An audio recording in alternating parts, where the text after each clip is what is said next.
Hello friends, Karmaveer अकॅडमीमध्ये तुमचं स्वागत आहे. आपण आज लोकसंख्येचा राहिलेला टॉपिक आपण घेणार आहेत. मी डॉक्टर प्रवीण पाटील.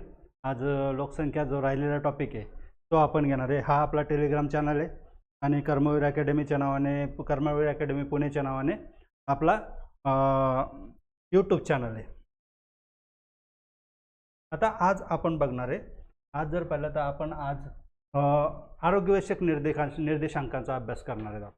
आरोग्य निर्देशांक आणि आरोग्य निर्देशांक जर पाहिलं तर आपण आधी पाहिलं होतं की लोकसंख्या जर बघितली तर काय असतं, संख्यात्मक बाबी असतात लोकसंख्येच्या आणि गुणात्मक बाबी असतात. मग गुणात्मक बाबीमध्ये काय काय सांगितलं तुम्ही, आरोग्य, शिक्षण हे जे निर्देशांक आहेत, आरोग्य शिक्षणाचे निर्देशांक ते कसे आहेत, मग गुणात्मक बाबीत. आरोग्य निर्देशांक जर पाहिले तर आपण आरोग्यावर खूप सारे प्रश्न असतात. MPSCचा जर विचार केला, आता जर बघितलं राज्यसेवेला मुख्यला सुद्धा परीक्षा याच्यावर क्वेश्चन येणार. त्याचबरोबर आपण जर पाहिलं तर याच्यावर AC सुद्धा येतो. तेव्हा आपल्याला ही जी आकडेवारी असते, ही जी कन्सेप्ट आहे त्या आपल्याला गरजेच्या असतात. त्या आपण आज बघणार आहेत. आरोग्य निर्देशांक आपण बघणार आहेत. त्याच्यानंतर आपण धार्मिक लोकसंख्येचा अभ्यास करणार आहोत. आता आरोग्य निर्देशांकाचा विचार जर केला तर आरोग्य लोकसंख्येच्या गुणात्मक बाबींमध्ये बरोबर बघितलं तर साक्षरता, आरोग्य हे कसे लोकसंख्येच्या गुणात्मक बाबीत. साक्षरतेचा अभ्यास आपण ऑलरेडी याआधी केलेला आहे. साक्षरतेवर आपण लेक्चर घेतलेले. आज आपण बघणार आहे आरोग्य निर्देशांक. आरोग्य निर्देशांकामध्ये आरोग्य संबंधी मोजमापामध्ये जर बघितलं तर काय असतो, बघतो आपण जन्मदर बघतो, मृत्यूदर बघतो, नवजात बालक मृत्यूदर बघतो, नंतर बालक मृत्यूदर बघतो, माता मृत्यूदर बघतो आणि सरासरी आयुर्मानाचा आपण अभ्यास करत असतो. सरासरी आयुर्मानाचा अभ्यास आपण करत असतो. आता एक एक निर्देशांक बघत जाऊ आपण आणि एक एक निर्देशांकाबरोबर त्याचबरोबर काय बघत जाणार, ते कन्सेप्ट काय आहे, त्याचे आकडे सध्या काय आहेत, भारतामध्ये ते आकडे काय आहेत ते आपण याच्यामध्ये बघत जाणार. आता पहिले बघू आपण जन्मदर. पहिले आपण बघणार आहे जन्मदर. आता जन्मदर म्हणजे काय ते आपण बघू. जन्मदर म्हणजे काय, जन्मदर कसा काढतात, जन्मदराचे आकडे सध्या किती आहेत, सर्वात जास्त जन्मदर कोणत्या राज्यामध्ये, सर्वात कमी जन्मदर कोणत्या राज्यामध्ये, महाराष्ट्रामध्ये जन्मदर किती आहे, भारताचा जन्मदर किती आहे, एवढं जर आपण अभ्यास केला तरी आपल्याला काय होतं, जन्मदराची कन्सेप्ट आपल्याला समजते. जन्मदर म्हणजे काय आहे की दर 1000 लोकसंख्येमागे किती बालक जन्माला येतात, हा दर म्हणजेच काय, जन्मदर होय. दर 1000 लोकसंख्येमागे किती बालक जन्माला येतात हा दर म्हणजेच काय, जन्मदर होय. सर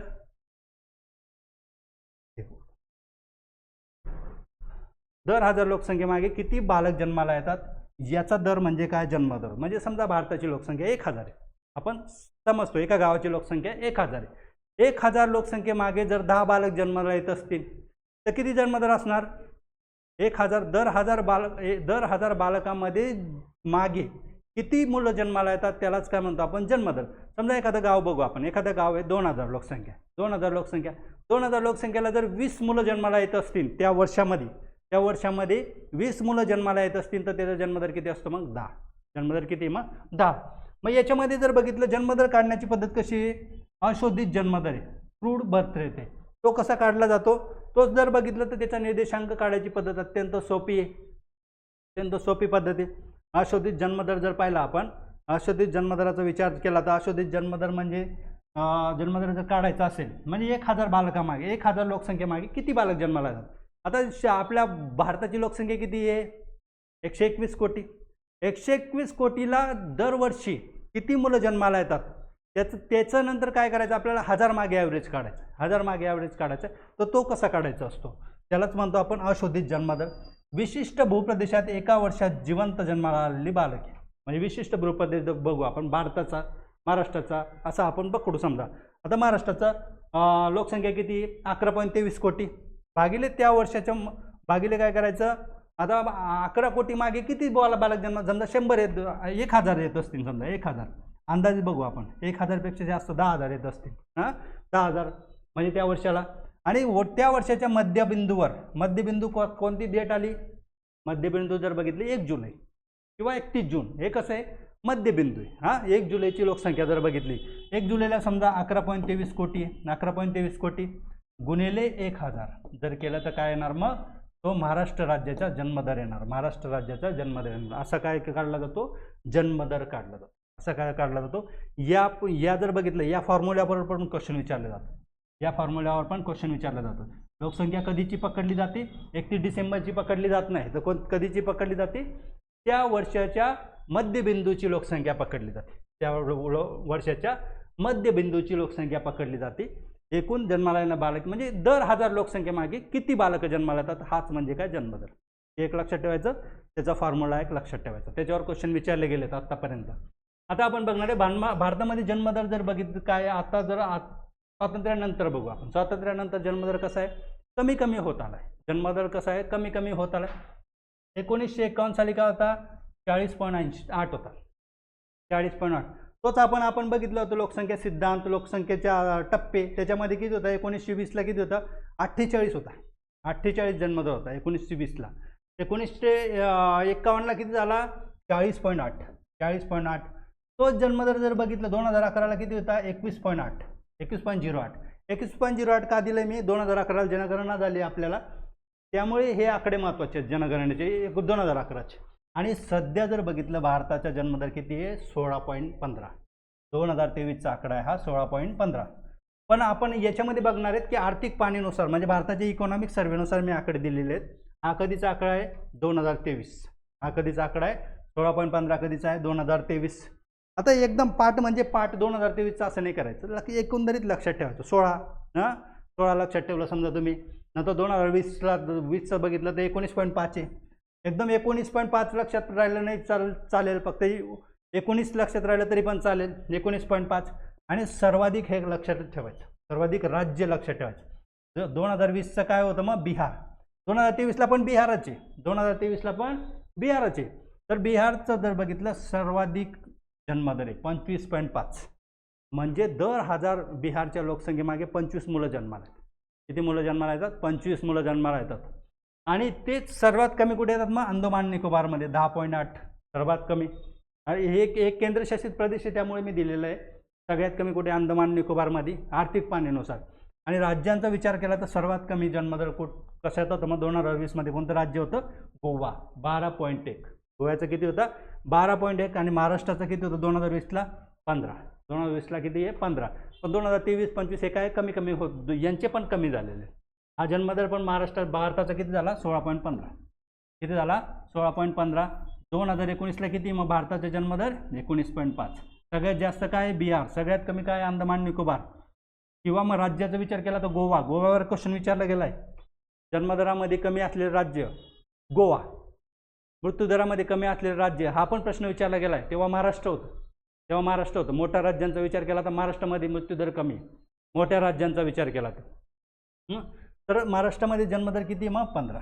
जन्मदर 15. आता बघणार आहे आपण मृत्यूदराचा जर विचार केला तर मृत्यूदर कसा असणार मग, आता जन्मदर दर 1000 लोकसंख्येमागे काढतात, तसा मृत्यूदर पण काय असतात, दर 1000 लोकसंख्येमागे काढतात. तसाच मृत्यूदर काय, दर 1000 लोकसंख्येमागे काढतात. दर 1000 लोकसंख्येमागे किती लोकांचा मृत्यू होतो वर्षभरामध्ये, त्यालाच काय म्हणतो आपण, मृत्यूदर म्हणतो. म्हणजे आता 2025 चालू आहे, 2025मध्ये केवढे मृत्यू होतात, ते मृत्यू काउंट करणार, त्याला भागिले काय करणार, 1 जुलैची आपली लोकसंख्या म्हणजे वर्षाच्या मध्यावधीची लोकसंख्या गुणिले 1000. गुणिले 1000 केलं तर काय होणार, आपल्याला मृत्यूदर निघणार. तो कोणता असणार मग, अशोधित मृत्यूदर, क्रूड बर्थ रेट. तो किती असणार मग, विशिष्ट प्रदेशात एका वर्षात नोंदित मृत्यूंची संख्या भागिले काय करणार, त्या वर्षाच्या मध्यबिंदूवर असलेली लोकसंख्या गुणिले 1000 जर केलं तर काय निघणार, आपला मृत्यूदर निघणार. आणि मृत्यूदराचे आकडे जर बघितलं तर मृत्यूदर कसा आहे, जन्मदरापेक्षा मृत्यूदर कमी. आता भारताचा मृत्यूदर सलग कमी होत आलाय. तिथे जन्मदर किती होता, 40 होता. 1951ला मृत्यूदर किती मग, 25.1. जन्मदर किती होता, 21 होता. आता जन्मदर असलेला मृत्यूदर 2001 इथे 11 करून घ्या, इथे 2011 आहे. 2011 साली मृत्यूदर जर बघितला किती, 7.43 होता. किती होता, 7.43 होता. 2011 किती होता, 7.43. इथे 51ला किती होता, 25.1. 2011ला किती आहे, 7.43. 2011ला किती आहे, 7.43. आणि आपण 2020ची इकॉनॉमिक सर्वेची डाटा दिलेला आहे. याच्यामध्ये भारताचा मृत्यूदर किती, 6. किती आहे, 6. मृत्यूदर किती आहे, 6. सगळ्यात कमी जर बघितलं तर सगळ्यात कमी छत्तीसगडचा आहे. किती, 7.9. कोणाचा आहे, छत्तीसगडचा आहे, 7.9. किती आहे, 7.9. सॉरी सगळ्यात जास्त कोणाचा आहे, छत्तीसगडचा आहे 7.9 आणि सगळ्यात कमी कोणाचा आहे मग दिल्लीचा आहे 3.6. दिल्लीचा जर बघितला मृत्यूदर जर बघितला भारताचा किती आहे 6. भारताचा किती आहे 6. छत्तीसगडचा किती आहे 7.9. 7.9 म्हणजे खूप झाला मृत्यूदर. आणि सगळ्यात जास्त कोणाचा आहे दिल्ली. सर्वात जास्त जर मृत्यूदराचा विचार केला तर काय असतं छत्तीसगड मध्य प्रदेश याच्यामध्ये कॉम्पिटिशन आहे. छत्तीसगड मध्य कधी छत्तीसगड कधी मध्य प्रदेश कधी ओरिसा असं असणार. पण 2020 मध्ये काय होतं मग छत्तीसगड. 2020 मध्ये काय होतं छत्तीसगड. हे काय असतात बदलते आकडे असतात 1-2.5 टक्केवारी इकडे तिकडे होत असते. त्यामुळे 2020चं लक्षात ठेवायचं. करंटचा डाटा तर तुम्ही वाचतच राहता. करंटचा डाटा पण काय करायचा वाचत राहायचा. एखादा हे रिपोर्ट पब्लिश होतो इंडिया बुकमधला डाटा असेल तो काय असतो रिसेंट डाटा असतो. इंडिया बुकमध्ये जरी बॅक इयरचा डाटा असतो. इकॉनॉमिक सर्वे जर बघितला तर प्रत्येक वर्षी नवीन डाटा असतो. इकॉनॉमिक सर्वेमध्ये करंट इयरचा डाटा असतो बॅक इयरचा डाटा असतो. त्यामुळे इकॉनॉमिक सर्वे जर पाहिलं तर त्याच्यामध्ये काय मिळणार तुम्हाला दिल्लीमध्ये सगळ्यात काय कमी मृत्यूदर आहे. आणि राज्यांचा विचार केला तर नागालँड राज्यामध्ये इथे मोठ्या राज्यांचा विचार केला मी आधी ऑलरेडी सांगितलं तर मोठ्या राज्यांमध्ये सगळ्यात कमी मृत्यूदर कोणाचा आहे महाराष्ट्र राज्याचा आहे. महाराष्ट्राचा दर बघितला 5.5 आहे. 5.5 आहे. दिल्लीचा किती होता 3.6. आणि नागालँड आणि अंदमान निकोबारचा किती आहे 3.7. नागालँड अंदमान निकोबारचा किती आहे 3.7. आणि महाराष्ट्राचं किती आहे 5.5. महाराष्ट्राचं किती आहे 5.5. म्हणजे दर 1000 लोकसंख्येमागे मागे महाराष्ट्रामध्ये किती लोक मरतात 5.5 लोक मरतात. 5.5 लोक काय आहे महाराष्ट्रामध्ये मरतात प्रत्येक वर्षी. आता आपण बघणार आहे हे पण महत्त्वाचं आहे अर्भक मृत्यूदर किंवा त्याला म्हणतो आपण infant mortality rate IMR, maternal mortality MMR, neonatal mortality rate NMR आणि स्टील बर्थ रेट हे आपण तुम्हाला कन्सेप्ट सांगतो मी आता. हां इन्फंट मॉर्टॅलिटी रेट हे MMR नंतर बघू आपण. 3 कन्सेप्ट सांगतो. एक काय आहे इन्फंट मॉर्टॅलिटी रेट, दुसरे न्यूनेटल मॉर्टॅलिटी रेट आणि तिसरं आहे स्टील बर्थ रेट. आता जर आपण बघू की इन्फंट म्हणजे काय असतं. इन्फंट म्हणजे 1 वर्षाखालील बालक. इन्फंट काय असतं आणि एक असं चाइल्ड मॉर्टॅलिटी रेट. आता चाइल्ड मॉर्टॅलिटी रेट जर बघितला तर चाइल्ड मॉर्टॅलिटीमध्ये जर बघितलं तर 5 वर्षाखालील जिवंत बालकांमध्ये दर किती मृत्यू होतात दर आजारी जन्मामागे किती मृत्यू होतात ते जर बघितलं तर ते चाइल्ड मॉर्टॅलिटी रेट. आणि 1000 जन्म झाले समजा 1000 बालकां डिलिव्हरी झाल्या त्याच्यामध्ये जिवंत बालक आहेत 1000. हां त्या जिवंत मागे 1 वर्षाच्या आत किती मृत्यू होतात 1 वर्षाच्या आत किती मृत्यू होतात त्यालाच म्हणायचं इन्फंट मॉर्टॅलिटी रेट. ते काय असतं अर्भक असतं किंवा त्याला इन्फंट म्हणतात 1 वर्षाखालचं. आणि न्यूनेट्स म्हणजे काय जन्मापासून 28 दिवसापर्यंतचे जे बाळ असतं त्याला म्हणतो आपण न्यूनेट्स. त्याला म्हणतो नवजात शिशु. अर्भक वेगळं आहे नवजात शिशु वेगळं असतं. ते इंग्लिश शब्द लक्षात ठेवायचे. इन्फंट लक्षात ठेवायचं नाही तर कधी कधी काय होतं मराठीमध्ये ट्रान्सलेट चुकीचं केलं जातं. अर्भकला बी नवजात म्हटलं जातं न्यूनेट्सला बी अर्भक केलं जाणार त्यामुळे घोळ होतो. त्यापेक्षा काय लक्षात ठेवायचं इन्फंट म्हणजे 1 वर्षाखालचं. हां चाइल्ड म्हणजे काय 5 वर्ष लक्षात ठेवायचं. चाइल्ड मॉर्टॅलिटी जर विचारलं तर काय होणार बालक मृत्यूदर 5 वर्षाखालील बालक मृत्यूदर ते अंडर 5 लक्षात ठेवायचं.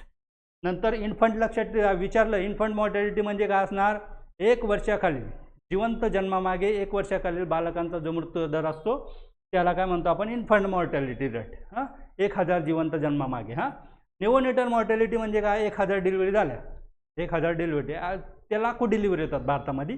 आपण त्याचा काय करतो 1000ला ॲव्हरेज काढतो.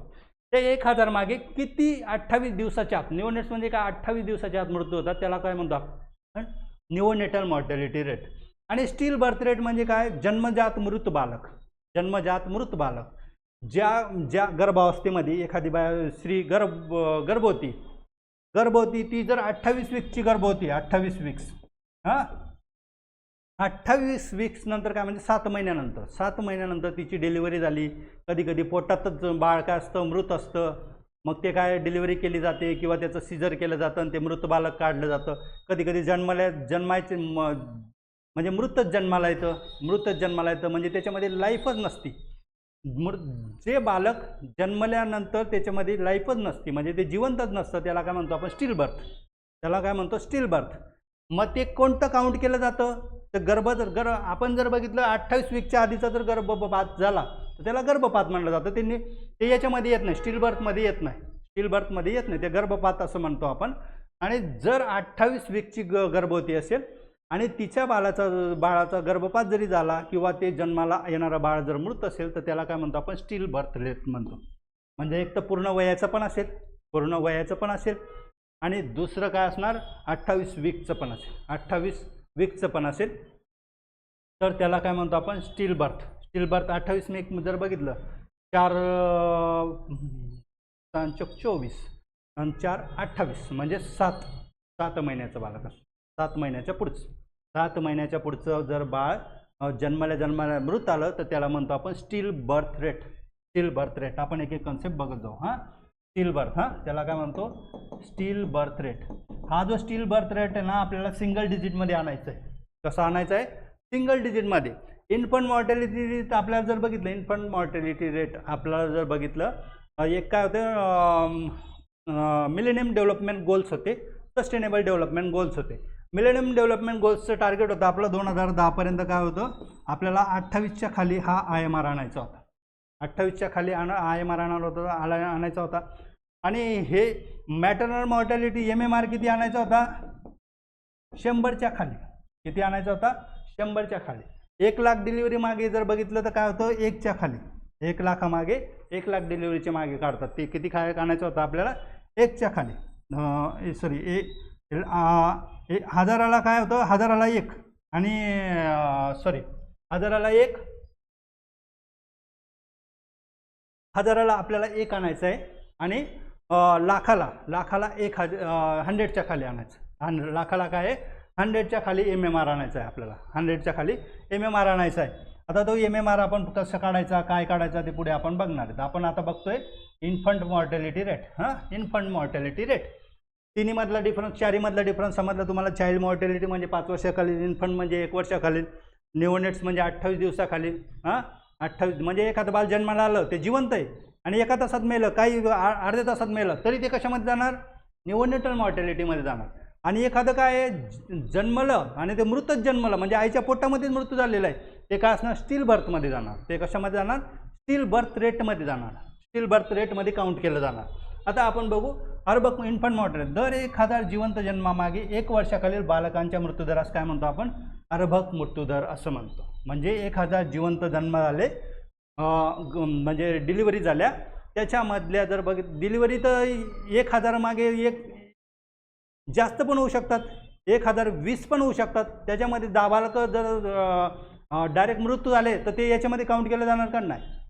1000 जिवंत जन्मामागे कशा होणार डिलिव्हरी किती पण होऊ दे 1010 होऊ दे 1020 होऊ दे पण कशात काढायचं आपल्याला 1000 जिवंत जन्मामागे 1 वर्षाखालील बालकांच्या मृत्यूदरास काय म्हणतो आपण अर्भक मृत्यूदर म्हणतो. म्हणजे 1 वर्षापर्यंत कधी पण त्याचा मृत्यू झाला तर त्याला म्हणायचं अर्भक मृत्यूदर असं म्हणायचं.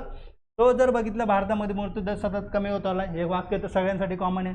1951ला किती होता 148 होता. म्हणजे 1951ला जर बघितलं स्वातंत्र्याच्या वेळेस तर किती होतं जर 1000 डिलिव्हरी झाल्या 1000 जिवंत जन्म बालक आले तर त्यातले 148 मरून जायचे. 148ची डेथ व्हायची 1 वर्षाखाली. त्यामुळे तेव्हा काय होतं लोकांमध्ये मुलाचं प्रमाण पण जास्त होतं. डेथ रेट जास्त होतं ना त्यामुळे मुलं पण जास्त व्हायची. आता कसं आहे डेथ रेट कमी म्हणजे आरोग्य सुविधा जास्त आहेत. म्हणजे आरोग्य सुविधा तेव्हापासून वाढवायला सुरुवात केली गव्हर्नमेंटने. आत्ताच नाही झालं आत्ताच नाही झालं. तेव्हापासून काय आहे आपल्याला 148 आपला अर्भक मृत्यू दर होता.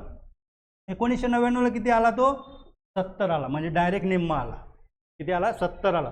2013ला किती झाला मग 40. 2013ला किती आहे 40. आणि आत्ता जर बघितलं 2020ला आर्थिक पाहणीनुसार म्हणजे इकॉनॉमिक सर्वेनुसार 2013चा आणि 2011चा लक्षात ठेवायचा. 2011ला काहीतरी 45च्या आसपास होता. 44 की 45च्या आसपास होता.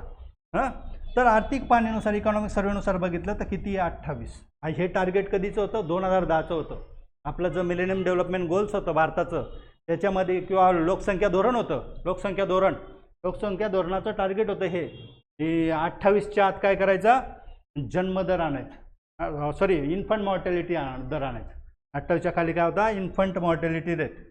तर सर्वाधिक इन्फंट मॉर्टॅलिटी रेट कुठे 43मध्ये. आता सध्याच बघितलं आपण 2 वर्षाखाली बालक सगळ्यात जास्त मृत्यू कुठे झाले कफ सिरपमुळे. कफ सिरपमुळे कुठे झाले मध्य प्रदेश राजस्थानमध्ये. म्हणजे हे मागास राज्य आहेत मध्य प्रदेश वगैरे. मध्य प्रदेशमध्ये जर बघितलं कफ सिरपमध्ये मृत्यू झाला 2 वर्षाखाली, त्यात जर 1 वर्षाखालचे बालकं आले तर ते कशामध्ये काउंट होणार इन्फंट मॉर्टॅलिटीमध्ये काउंट होणार. 2 वर्षाखालचे होते म्हणजे चाइल्ड मॉर्टॅलिटीमध्ये ते काउंट होणार. हे तर एकच कारण आलं ते उघड झालं म्हणून ते आपल्याला माहिती आहे न्यूजमधलं किती 22 मुलांचा मृत्यू झाली. तर मध्य प्रदेशामध्ये मध्य प्रदेश काय आहे सर्वाधिक काय आहे बाल इन्फंट मॉर्टॅलिटीमध्ये सर्वाधिक आहे. बालमृत्यू दरामध्ये पण मध्य प्रदेशात आहे. चाइल्डच्या बाबतीत जर बघितलं सर्वात child maternal mortality Madhya Pradesh अत्यंत मागास राज्य आहे. मध्य प्रदेशामध्ये जर बघितलं 43 सर्वाधिक मृत्यूदर आहे इन्फंट मॉर्टॅलिटीचा. आणि सगळ्यात कमी जर बघितलं तर काय आहे मिझोरम. सर्वात कमी मिझोरम आहे. केरळ पण कमीच आहे. केरळचं पण 4च्या आसपास आहे. केरळ जर बघितलं तर काय आहे इन्फंट मॉर्टॅलिटी रेट 4च्या आसपास आहे. पण सर्वात कमी कशाचं आहे मग मोठं राज्य विचारलं तर केरळ. छोटं राज्य आहे का मग मिझोरम.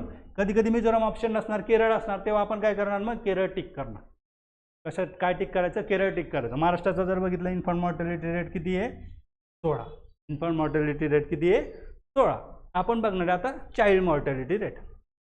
चाइल्ड मॉर्टॅलिटी रेट बालक मृत्यूदर चाइल्ड मॉर्टॅलिटी रेट. चाइल्ड मॉर्टॅलिटीचा विचार केला आपण चाइल्ड मॉर्टॅलिटी रेटचा जर विचार केला तर चाइल्ड मॉर्टॅलिटी जर बघितलं तर बालक मृत्यूदर आपण सांगितलं मी तुम्हाला 5 वर्षाखाली दर 1000 बालकांना मागे 5 वर्षाखालील बालकांच्या मृत्यूदरास काय म्हणतो ते दर 1000 बालकांच्या मागे बालकांच्या मागे 5 वर्षाखालील बालकांच्या मृत्यूदरास काय म्हणतो आपण चाइल्ड मॉर्टॅलिटी रेट किंवा अंडर 5 मॉर्टॅलिटी रेट असं म्हणतो. अंडर 5 किंवा चाइल्ड मॉर्टॅलिटी रेट. आता जर बघितलं 1 वर्षाखालील इन्फंट मॉर्टॅलिटी रेट तो कमी असणार की चाइल्ड मॉर्टॅलिटी रेट कमी असणार कारण की इन्फंट हे 1 वर्षाखालीलच मोजतो आपण.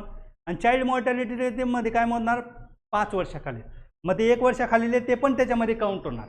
म्हणजे इन्फंट मॉर्टॅलिटी रेट पण काउंट होणार निओनेटल मॉर्टॅलिटी रेट पण काउंट होणार आणि उर्वरित जे 1 ते 5 वर्षाचे ते पण काउंट होणार. म्हणून काय असणार चाइल्ड मॉर्टॅलिटी रेट हा इन्फंट मॉर्टॅलिटी रेटपेक्षा कमी आहे जास्त असणार. इन्फंट मॉर्टॅलिटी रेट कसा असणार देशाचा जास्त चाइल्ड मॉर्टॅलिटी रेट कसा असणार जास्त असणार. आता चाइल्ड मॉर्टॅलिटी रेटमध्ये काय आपण 0 ते 5 मोजतो 0 ते 5 हां. इन्फंटमध्ये काय 0 to 1 year. आणि निओनेट्समध्ये काय होणार 0 to 28 डेज.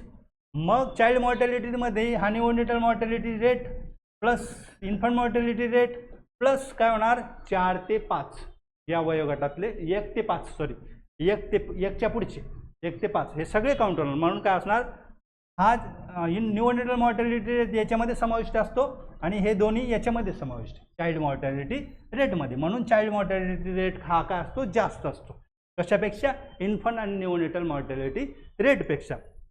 आता हा 2023चा आहे. हा कधीचा डाटा होता 2020चा 2020ला. मग याच्यामध्ये काय असणार थोडंसं एक्स्ट्रा असणार जास्त असणार. इथे जर 31 आहे तर काय असणार 35 असणार. 35च्या आसपास म्हणजे 7 इन्फंटपेक्षा काय आहे चाइल्ड मॉर्टॅलिटी रेट 7-8ने जास्त असणार 7-8ने.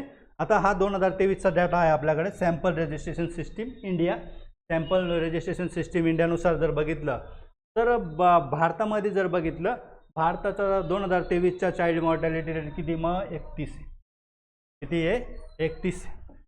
सगळ्यात जास्त कुठे मग तुम्हाला मी आधीच सांगितलं इन्फंट मॉर्टॅलिटी रेट पण कुठे जास्त होता मध्य प्रदेशामध्ये 43 होता. तो कधीचा होता 2020चा होता. आता हे 2023चे आकडे त्यामुळे स्लाईट डिफरन्स आहे. पण ते हेच जर आकडे 2020चे असते तर काय असणार जास्त डिफरन्स असता 7-8चा डिफरन्स असता. हां. तर सगळ्यात कमी जर बघितलं सगळ्यात जास्त जर बघितलं भारताचा ॲव्हरेज किती आहे 31.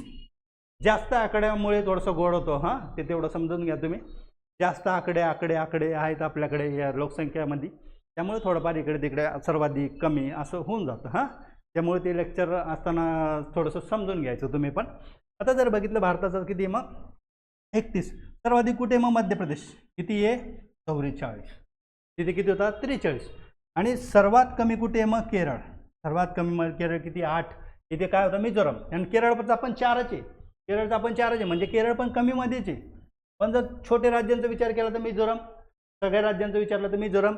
मोठ्या राज्यांचं विचारलं तर केरळ.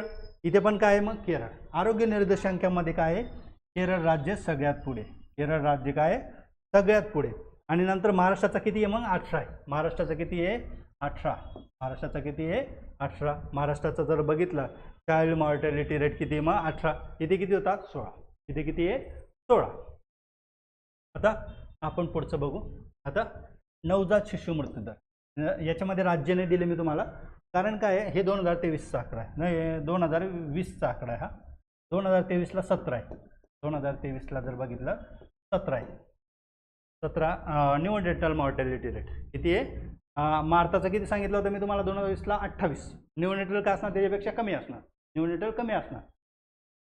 ते परत परत एक्सप्लेन करत नाही मी, तुम्ही समजून गेले होतात. हां, नवजात शिशु मृत्यू दर म्हणजे काय, जन्माच्या पहिल्या 28 दिवसात होणाऱ्या जिवंत जन्मलेल्या आब्रकांच्या मृत्यूंची संख्या म्हणजे काय आहे त्या वर्षात काय असतात. मग त्या वर्षात जर बघितलं तर जी दिलेली असते त्या वर्षात 1000 जन्मामागे दिलेली असते. हां, नवजात शिशु मृत्यू दर म्हणजे काय, पहिल्या 28 दिवसात जे 1000 जन्म होतात, ते 1000 जिवंत जन्म होतात त्यांच्यामध्ये पहिल्या 28 दिवसात जेवढे बालकं मृत्यू पावतात त्यालाच काय म्हणतो आपण, नवजात शिशु मृत्यू दर असं म्हणतो. हां, नवजात शिशु मृत्यू दर जर बघितलं भारताचं किती आहे मग 2020ला 19 आहे आणि 2023ला जर बघितलं सध्या किती आहे मग 17 आहे.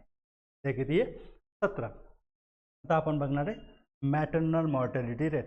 मॅटर्नल मॉर्टॅलिटी आता आपल्या मग याच्यामध्ये काय स्टील बर्थ रेट राहिला ना. स्टील बर्थ रेट जर बघितलं, स्टील बर्थ रेट म्हणजे जन्मजात मृत असलेल्या बालकांची संख्या 1000 डिलिव्हरी झाल्या त्याच्यामध्ये जन्मजात मृत बालकांची संख्या 12 आहे. किती आहे 12.4 असं समथिंग आहे. 12 आहे म्हणजे 12 काय असतात डायरेक्ट डेथ येतात. 12 काय असतात डायरेक्ट मृत्यू पावलेली बालकं जन्माला येतात किंवा डिलिव्हरीच्या आधीच ते काय असतात त्यांचा मृत झालेला असतात गर्भाशयामध्येच. ते किती रेट आहे मग 12. आता हा जर बघितला स्टील बर्थ रेट आपल्याला सस्टेनेबल डेव्हलपमेंट गोलमध्ये जर बघितलं 2030 पर्यंत काय करायचं आपल्याला सिंगल डिजिटमध्ये आणायचं आहे. कितीमध्ये सिंगल डिजिटमध्ये आणायचं आहे. 2025 पर्यंतच आहे सिंगल डिजिटमध्ये आणायचं आहे. आणि तिथे जर बघितलं आणि सिंगल डिजिटमध्ये आहे का मग आपला म्हणजे 10च्या वर बी असला तरी पण तो नाही आहे. आपल्याला काय कसं आणायचं आहे डायरेक्ट सिंगल डिजिटमध्ये म्हणजे 9, 8, 7 असं 9च्या खाली आणायचं आहे आपल्याला. सिंगल डिजिटमध्ये आणायचं आहे. Millennium development goals, sustainable development goals वाचा तुम्ही आणि त्यात भारताचं वाचा. भारताला कसं आहे सस्टेनेबल डेव्हलपमेंटमध्ये गोल्स जर बघितलं भारताचं सस्टेनेबल आपल्याला 2030 पर्यंत आणायचं आहे. पण आपला न्यूनेटल प्लॅन आहे त्याच्यामध्ये काय आपल्याला 2025 पर्यंत आणायचं होतं सिंगल डिजिटमध्ये. सध्या 12 आहे आपला. सध्या काय आहे 12 आहे म्हणजे आपलं ते साध्य झालेलं नाही. आपला जर बघितलं आता जन्मदर किती होता आपला इन्फंट मॉर्टॅलिटी रेट 28. हा मोस्टली काय असतं टार्गेटमध्ये IMR असतं आणि MMR असतं मॅटर्नल मॉर्टॅलिटी रेट. आपल्याला IMR जर बघितला तर IMR 2010 पर्यंत आपल्याला आणायचा होता 28 आणि MMR आणायचा होता 1000 किंवा त्यालाच काउंट केला जातो 1000 मागे 1 1 लाखामागे 1000 100 1000 मागे 100च्या खाली आपल्याला आणायचा होता. 100च्या खाली 1000 डिलिव्हरी मागे 1000 डिलिव्हरी मागे किती आणायचा होता 1च्या खाली आणि 1 लाखामागे 100. 1 लाखामागे म्हणजे 1 लाख डिलिव्हरी झाल्या ते 100च्या खाली आपल्याला मृत्यूदर पाहिजे मातांचा, गर्भवती मातांचा. आणि हे टार्गेट आपलं जर बघितलं तर तेव्हा साध्य नाही झालं. तेव्हा काय झालं साध्य नाही झालं. तो जर बघितलं इन्फंट मॉर्टॅलिटी रेट 34च्या आसपास होता आणि मॅटर्नल मॉर्टॅलिटी जर बघितलं तर आपला जर बघितला 130च्या आसपास होता. 130च्या आसपास होता. 130 जर बघितलं तर 2016लाच होता. तेव्हा म्हणजे 140-41च्या आसपास काय होता आपला 2011ला होता. 2011ला होता म्हणजे आपण ते टार्गेट साध्य केलेलं नव्हतं. पण सध्या आपण काय आहे सस्टेनेबल डेव्हलपमेंट गोल्समध्ये आपण मॅटर्नल मॉर्टॅलिटी रेटचं टार्गेट काय आहे साध्य केलेलं आहे. ते आपण बघूच. 1 लाख प्रसूती मागे किती महिलांचा मृत्यू होतो या दरालाच काय म्हणतो माता मृत्यूदर दर म्हणतात. हे विचारलंय, हे सेंटेन्स विचारलंय. एक माता मृत्यूदर दर कसा काढतात 1 लाख प्रसूती मागे कसा काढला जातो 1 लाख प्रसूती मागे किती मातांचा मृत्यू होतो तसा 1000 मागे पण काढला जातो. पण आपल्याला MMR जर विचारलं कसा काढला जातो 1 लाख डिलिव्हरी मागे. बाकी सगळे कसं होतं मग 1000 जिवंत जन्मामागे होती. सगळे आकडे कसे 1000 जिवंत जन्मामागे. याची काही ठिकाणी 1000 मागे पण विचारलं जातं 1000 मागे किती बालकांचं पाहिजे 1च्या खाली किती पाहिजे म्हणजे 1000 डिलिव्हरी झाले तर 1च्या खाली मातेचा मृत्यू झाला पाहिजे. ती 1 मातेच्या खाली. तर ते काय आहे, आपल्याला जर बघितलं तर याच्यामध्ये माता मृत्यूचा दर म्हणतात 1,00,000 प्रसूती मागे 1,00,000 प्रसूती झाल्या तर डिलिव्हरी होताना किती बायांचा मृत्यू होतो, किती बायांचा मृत्यू होतो, तो दर म्हणजे काय असतो, माता मृत्यूचा दर. तो दर म्हणजे काय असतो, माता मृत्यूचा दर. याच्यावर खूप सारे प्रश्न विचारले जातात. तुम्ही कशामध्ये पण टाकू शकता, हे कशामध्ये पण एसएमध्ये पण टाकू शकता, कशामध्ये पण टाकू शकता. आपल्याला हे आकडे माहिती पाहिजे, थोडेसे मागचे पुढचे आकडे पण आपल्याला माहिती पाहिजे, म्हणजे आपण लिहू शकतो, म्हणजे आपण काय करू शकतो, लिहू शकतो. तर माता मृत्यूचा दर मी तुम्हाला 2 आकडे दिलेले. हे आकडे पाठ झाले की थोडंसं मागचं पुढचं पण बघा, म्हणजे तुम्हाला एसे लिहिताना किंवा कुठे आपल्याला आकडे टाकता येतील. क्वेश्चन आरोग्यावर क्वेश्चन आला तर मेन्सला क्वेश्चन येणार थिअरॉटिकल, आरोग्यावर आला तर त्याच्यावर आपल्याला 10 मार्क काहीतरी लिहिता येईल. म्हणून काय असणार, थोडंसं मागचं पुढचं पण वाचा. हां, पण मी जास्त आकडे का दिले नाही, हेच जास्त झालं, हेच खूप जास्त आहे. त्याच्यापेक्षा एक्स्ट्रा दिलं तर काय होणार, थोडंसं डोक्याच्या वर जाणार. त्यामुळे आपण काय आहे, त्यामुळे आपण हे असं दिलेलं आहे. हां, किंवा मग आपण त्यामुळेच काय केलं आहे, आकडे थोडेसे कमी रिलेव्हंट आकडे याच्यामध्ये दिलेले आहेत. आता माता मृत्यूचा दरचा जर विचार केला, आता खूप तुम्हाला सांगतो, खूप साऱ्या क्लासेसच्या याच्यामध्ये आरोग्यविषयक निर्देशांक दिलेले नसतात, आरोग्यविषयक निर्देशांक दिलेले नसतात. त्याच्यावर क्वेश्चन असतो, आरोग्यविषयक निर्देशांक दिलेले नाहीत किंवा नोट्समध्ये असतील आकडे टाकलेले पण निर्देशांक दिलेले नाहीत. त्यामुळे त्यावर खूप सारे प्रश्न असतात आणि तो अत्यंत महत्त्वाचा टॉपिक आहे, अत्यंत महत्त्वाचा टॉपिक आहे. शॉर्टकटच्या नादामध्ये काय महत्त्वाचं सुटून जातं. त्यामुळे आपण पॉप्युलेशन एकदम डिस्क्रिप्टिव्ह आणि चांगल्या पद्धतीने घेतलेलं आहे.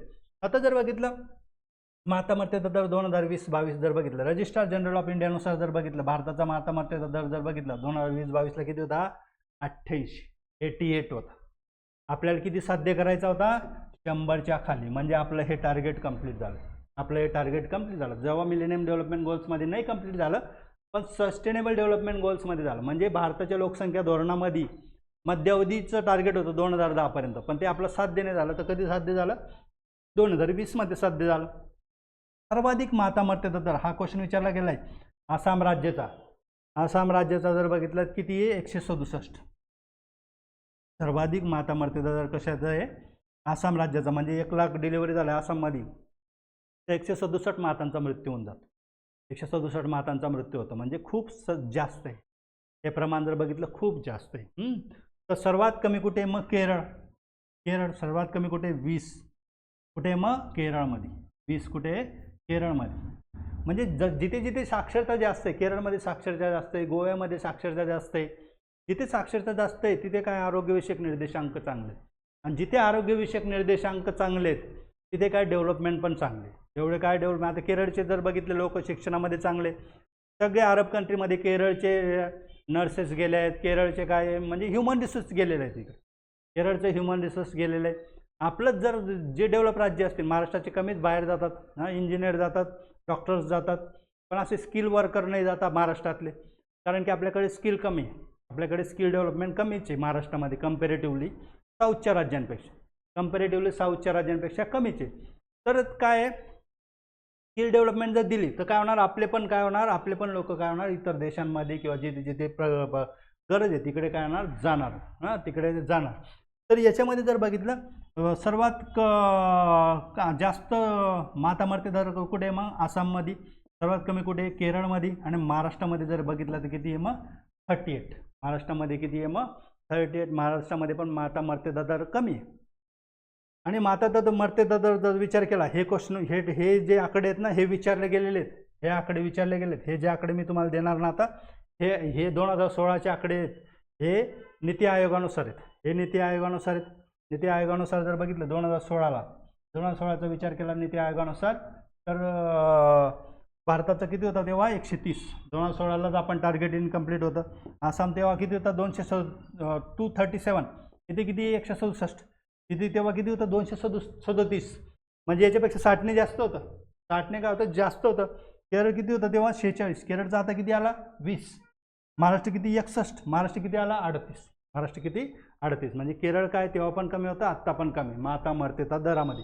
कारण की सुशिक्षित महिला असेल तर ती काय होती, प्रेग्नन्सी राहिलेल्या डॉक्टरांकडे जाते, प्रेग्नन्सी राहिलेल्या डॉक्टरांकडे जाते, तिच्या ब्लड टेस्ट होतात, डायग्नोसिस चांगलं होतं, तिच्या बाळाची ग्रोथ चांगली होती, तिला न्यूट्रियन्सची कमी असेल तर तिने न्यूट्रियन्सचा पुरवठा चांगला होतो. त्यामुळे कारण बाळामध्ये व्यंग पण कमी असतं. जर आपण फॉलिक ॲसिड, कॅल्शियम विटॅमिन्स या गोळ्या दिल्या तर काय होणार, येणाऱ्या बाळामध्ये काय असतं, व्यंग पण होत नाही किंवा डायग्नोसिस अर्ली डायग्नोसिस होतं. एखादं बाळ जर म्हणजे जेनेटिकल डिसऑर्डरने असलं तर त्याचं वेळेवर काय होतं, मेडिकल टर्मिनेशन ऑफ प्रेग्नन्सी पण होते. मातेच्या जीवाला धोका असेल तर अशा काय असतात, सगळ्या गोष्टी एज्युकेशनमुळे असतात. सगळ्या गोष्टी एज्युकेशन आणि आर्थिक परिस्थिती. एज्युकेशन सुधारलं तर आर्थिक परिस्थिती सुधारते, मातेचं आरोग्य सुधारते, मातेचं आरोग्य सुधारते. त्यामुळे शिक्षण अत्यंत महत्त्वाचं आहे. पण काय आहे, देशातील सरकार काय शिक्षणावर महत्त्व देत नाही, शिक्षणालाच महत्त्व देत नाही. ते का देत नाही तुम्हाला पण माहिती आहे, ॲनालिसिस तुम्ही करा. आता जर बघितलं भारतामध्ये जर बघितलं तर कसं आहे, मग 2016ला 130 होता. आसाम जर बघितलं 237, केरळ किती 46 आणि महाराष्ट्र किती 61. महाराष्ट्र 61. आता शिक्षणावर जर बघितलं GDPच्या 6% खर्च केला पाहिजे केंद्र सरकारने, आणि राज्यांचं टाकलं तर 8%च्या आसपास GDPचा खर्च झाला पाहिजे. आणि आरोग्यावर जर बघितलं कमीत कमी 3% खर्च झाला पाहिजे. पण आपला जर बघितलं तर आरोग्याची टक्केवारी किती, GDPच्या 1.5% खर्च होती. शिक्षणावर जर बघितलं 6% पाहिजे तर किती जातो, 3% खर्च होतो. म्हणजे रिकाम्या गोष्टींवर जास्त खर्च होतो. रिकाम्या गोष्टींवर जिथे खर्च शिक्षण आरोग्यावर झाला पाहिजे तेवढा खर्च होत नाही, तेवढा खर्च होत नाही. तेवढा खर्च रिकामे पूल बांधतील, रिकामे रस्ते बांधतील, जिथे गरज नसेल तिथे बांधतील. ग्रामीण भागात बांधणार नाही. ग्रामीण भागाचे रस्ते खराब असणार. जिथे जास्त मोठे मोठे प्रोजेक्ट आणतात पण छोटे छोट्याकडे दुर्लक्ष केलं जातं आपल्या भारतामध्ये. तर आपलं काय आहे, शिक्षणावर खर्च झाला पाहिजे GDPच्या 6% आणि आरोग्यावर खर्च झाला पाहिजे GDPच्या 3%. तेव्हा काय होणार, हे आपले सगळे आकडे काय होणार, सुधारणार. माता मर्यादा दर, बालमर्यादा दर सगळं काय होणार, सुधारणार. आता आपण पुढचं याच्यामध्ये बघू सरासरी आयुर्मान. हे पण महत्त्वाचं आहे. सरासरी आयुर्मान जर बघितलं, याच्यावर पण प्रश्न विचारला तर सरासरी आयुर्मान म्हणजे एखादा व्यक्ती जन्मल्यानंतर तो केव्हा त्याची डेथ होते याचा काय काढला जातो, ॲव्हरेज काढला जातो. याचा काय काढला जातो, ॲव्हरेज काढला जातो. म्हणजे आपल्या भारतामध्ये ॲव्हरेज किती वर्ष लोक जगतात, किती वर्ष जगतात हे याचा काय काढला जातो, ॲव्हरेज काढला जातो. त्यालाच काय म्हणतो, सरासरी आयुर्मान. याच्यामध्ये किती सरासरी आयुर्मानाला देशातील लोकांचा मृत्यू होतो त्यालाच काय म्हणतो आपण, देशातील जन्माच्या वेळेचे सरासरी आयुर्मान म्हणतात. Life expectancy at birth. समजा आता 1 लाख लोक मेले भारतामध्ये, 1 लाख लोक मेले. तसं करोडो मरतात आपल्या भारतामध्ये, पण 1 लाख मेले समजा. तर काही 1 वर्षाच्या वयाचे मरणार, काही 2 वर्षाच्या वयाचे मरणार, काही 100 वर्षाच्या वयाचे मरणार, काही 70 वर्षाच्या वयाचे मरणार. अशा सर्वांचं काय करण्यात जाणार, ॲव्हरेज काढला जाणार. तो ॲव्हरेज म्हणजे काय असणार, लाईफ एक्सपेक्टन्सी. म्हणजे सरासरी किती आयुष्य जगतात भारतातली लोक, तर त्यालाच काय म्हणतो, लाईफ एक्सपेक्टन्सी ॲट बर्थ. म्हणजे जन्मानंतर किती आयुष्य जगतात, लाईफ एक्सपेक्टन्सी ॲट बर्थ असं म्हणतात त्याला. आता भारताचं जर बघितलं, हे 2023 जर बघितलं, UN एस्टिमेट्स युनायटेड नेशननुसार, सध्या भारताचे आकडे पण काढत नाही, इंडिया एअरबुकमध्ये पण आकडे नसतात, इकॉनॉमिक सर्वेमध्ये पण जास्त आकडे नसतात. पहिले काय असं क्लिअर कट आकडे, कशी ग्रोथ झाली, किती कमी झाले असं असायचं, आता सध्या राहत नाही. तर जर बघितलं 2023 जर बघितलं, UN एस्टिमेट्स म्हणजे युनायटेड नेशननुसार जर बघितलं, भारताचं किती, मग 72 वर्ष लाईफ एक्सपेक्टन्सी. जपान वगैरे राज्यांच्या काय 80च्या पुढे ते जगतात. आपल्यामध्ये किती 72 वर्ष जगतात. महिला जर बघितली 73.6 वर्ष जगतात. महिलांचं सरासरी आयुर्मान पुरुषांपेक्षा जास्त असतं. आणि पुरुष किती 70.5 वर्ष.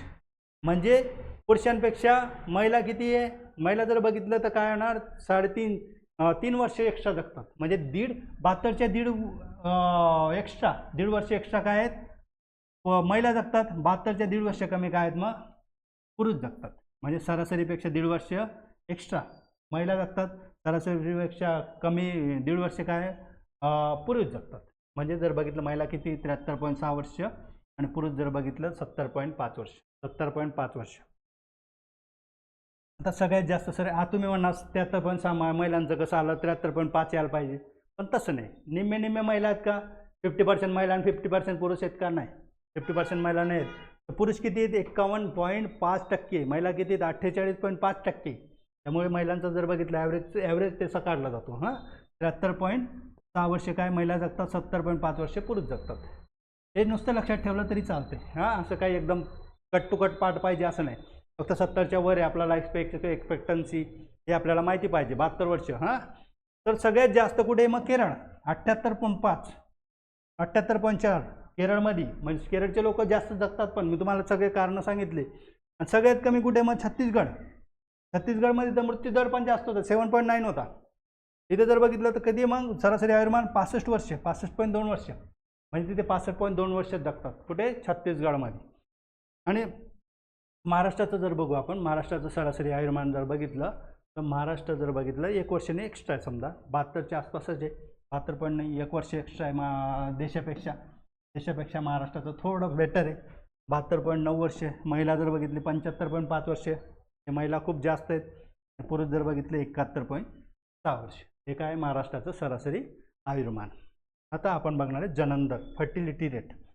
फर्टिलिटी रेट म्हणजे काय? एखादी स्त्री काय ॲव्हरेज किती मुलांना जन्म देते, हे काय असतं? पूर्ण देशाचं काढलं जातं. म्हणजे भारतामध्ये एखादी स्त्री 5 मुलांना जन्म देते, एखादी एका मुलाला जन्म देते, एखादी एका मुलाला पण जन्म देत नाही, असा पूर्ण ॲव्हरेज काढला जातो. पूर्ण ॲव्हरेज काढला जातो 18 वर्षाच्या पुढील महिलांचा. 18 वर्षाच्या पुढील महिलांचा म्हणजे ज्या काय ज्या बाळाला जन्म घालू शकतात किंवा मॅरिड असतात. हां, तर ते एखाद्या प्रदेशात मॅरिड अनमॅरिड पण काउंट होतात. हां, जर प्रेग्नंट राहिली तर ती पण काउंट होते 18 वर्षाच्या पुढील. जे एखाद्या प्रदेशात एका स्त्रीस होणारे सरासरी अपत्य म्हणजे काय? जनन दर. सरासरी अपत्य म्हणजे काय? जनन दर. सरासरी अपत्य किती झाले तर त्यालाच काय म्हणतो आपण?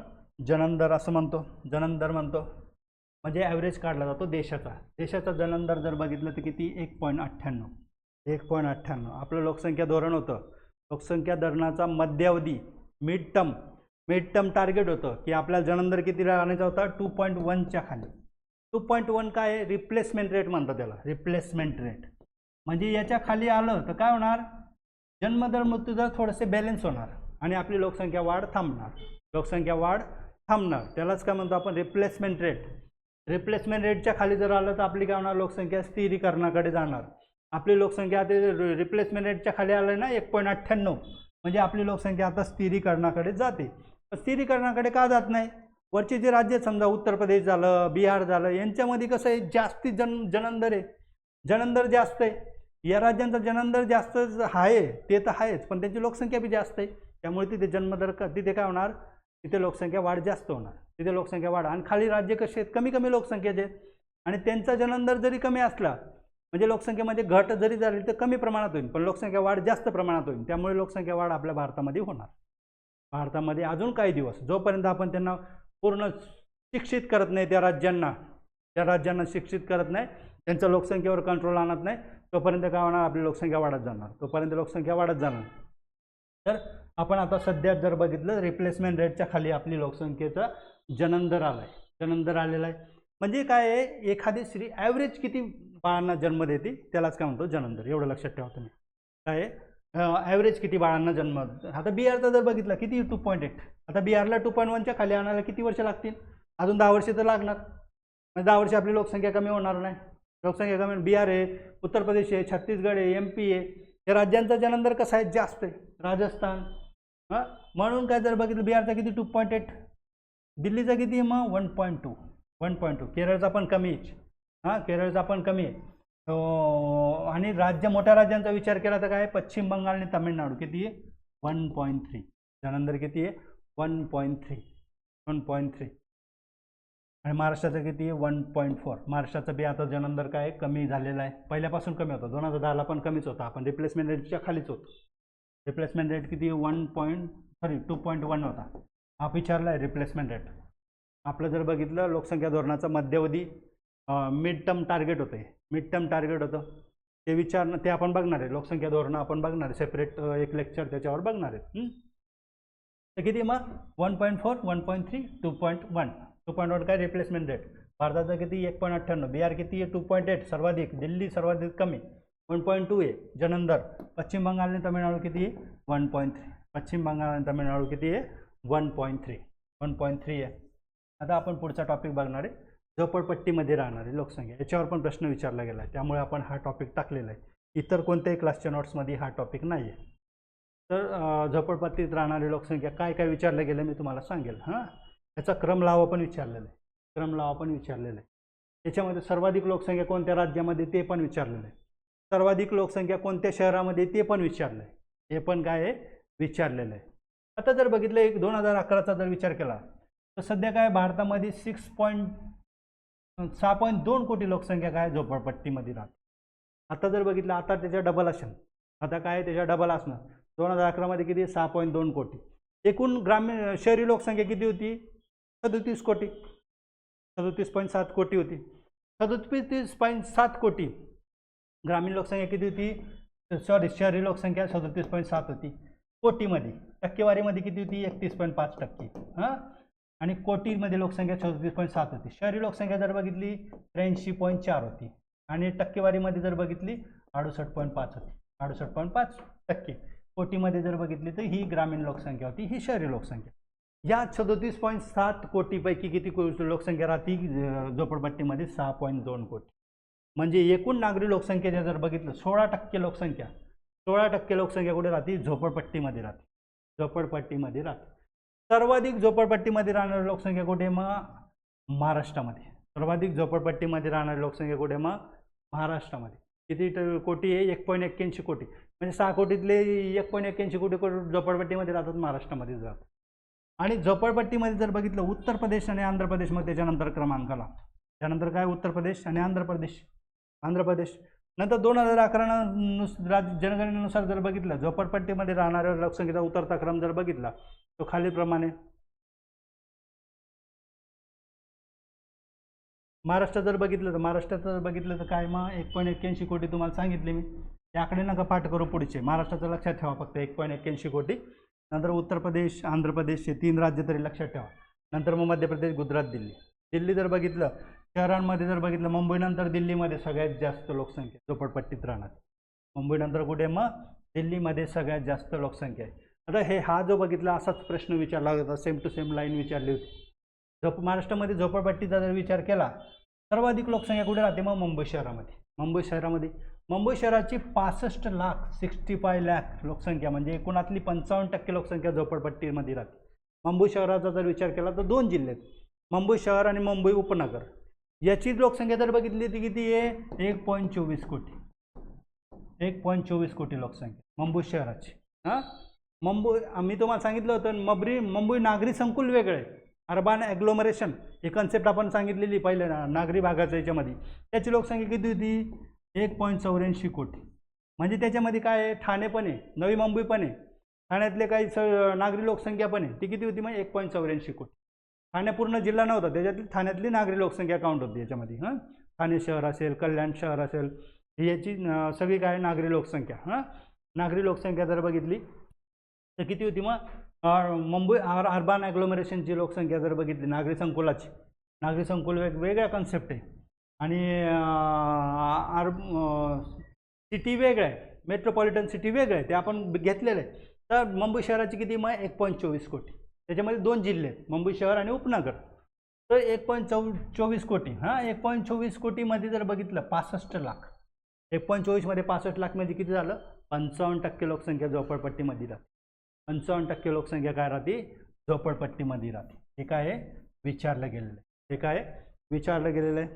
आपण आता पुढचं जर बघितलं धार्मिक जनगणना ते आपण थोडंसं पुढच्या लेक्चरला बघू किंवा 1-5 मिनिटाचा ब्रेक नंतर आपण बघणार आहोत पुढच्या लेक्चरला.